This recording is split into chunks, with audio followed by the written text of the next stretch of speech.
आज विश्व भर में गुरु नानक देव जी की 544वीं जयंती प्रकाश पर्व के रूप में मनाया जा रहा है। आस्था और सेवा के इस पर्व में देश विदेश के गुरुद्वारों में सिख समुदाय सहित अन्य समाज के लोगों का भी सुबह से ही तांता लगा हुआ है। छत्तीसगढ़ में भी बड़े ही उत्साह के साथ शांति के पर्व को मनाया जा रहा है। छत्तीसगढ़ के मुख्यमंत्री विष्णुदेव साय भी आज प्रकाश पर्व के मौके पर सिख समुदाय द्वारा आयोजित प्रकाश पर्व में शामिल हुए। सीएम ने प्रदेश की जनता को प्रकाश पर्व की बधाई दी। सीएम ने कहा कि सेवा भाव सिख समाज में कूट कूट कर भरा हुआ है और सिख समाज ने आजादी की लड़ाई में अहम योगदान दिया है। गुरु नानक देव जी का आशीर्वाद छत्तीसगढ़ के लोगों पर हमेशा बना रहे।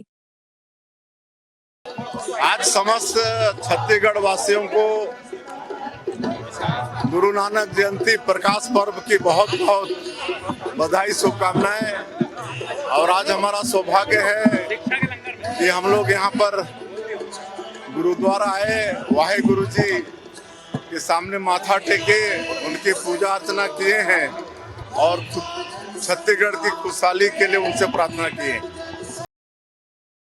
रायपुर से राघवेंद्र पांडेय की रिपोर्ट।